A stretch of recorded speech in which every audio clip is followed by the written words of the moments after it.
Vote চুরি নিয়ে বিক্ষোভে দিল্লিতে মহিলা সাংসদদের সঙ্গে দুর্ব্যবহারের অভিযোগ তুললেন তৃণমূল সাংসদ সাগরিকা ঘোষ। সোমবার বিক্ষোভস্থল থেকে শেয়ার করা একটি ভিডিওতে তিনি বলেন, মহিলা সাংসদদের ধাক্কা দেওয়া হয়েছে, শুধু তাই নয়, চুল ধরে টেনে নিয়ে যাওয়া হয়েছে। ভিডিওটিতে দেখা গিয়েছে বাসে সাগরিকার পেছনে বসে রয়েছেন অসুস্থ তৃণমূল সাংসদ মহুয়া মৈত্র। পুলিশের সঙ্গে তুমুল বচসার পর অজ্ঞান হয়ে যান কৃষ্ণনগরের তৃণমূল সাংসদ। নয়াদিল্লির যুগ্ম পুলিশ কমিশনার দীপক পুরোহিত জানিয়েছেন, আটক হওয়া ইন্ডিয়া জোটের নেতাদের কাছাকাছি একটি থানায় নিয়ে যাওয়া হয়েছে।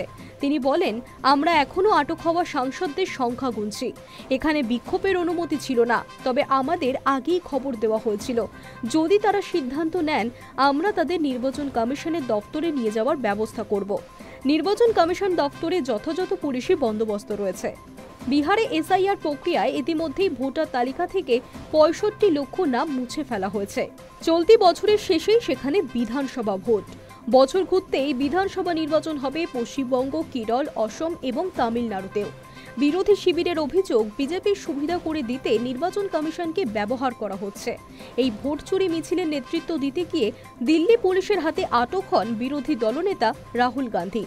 সোমবার নির্বাচন কমিশনের দপ্তরের উদ্দেশ্যে এই পথযাত্রা শুরু করেছিলেন তিনি।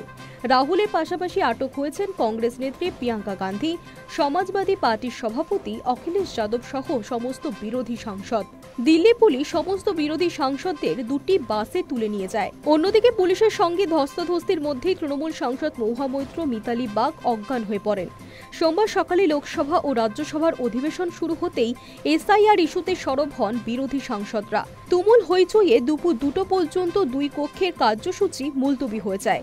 আর এরপরই রাহুল গান্ধী, প্রিয়াঙ্কা গান্ধী, ডেরেক ওব্রায়েন, অখিলেশ যাদব সহ প্রায় 300 জন সাংসদদের মিছিল সংসদ ভবন থেকে রওনা হয়। কিন্তু কিছু দূর যেতেই ব্যারিকেড তুলে পথ আটকে দেয় দিল্লি পুলিশ।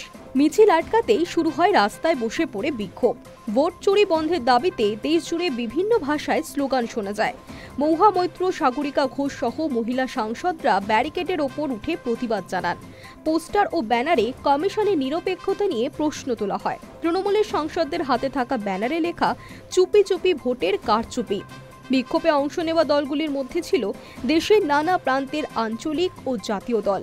যদিও বর্তমানে ইন্ডিয়া জোটের বাইরে থাকলেও সোমবারের কর্মসূচিতে সামিল অরবিন্দ কেজরিওয়ালের আম আদমি পার্টিও। Hi News network.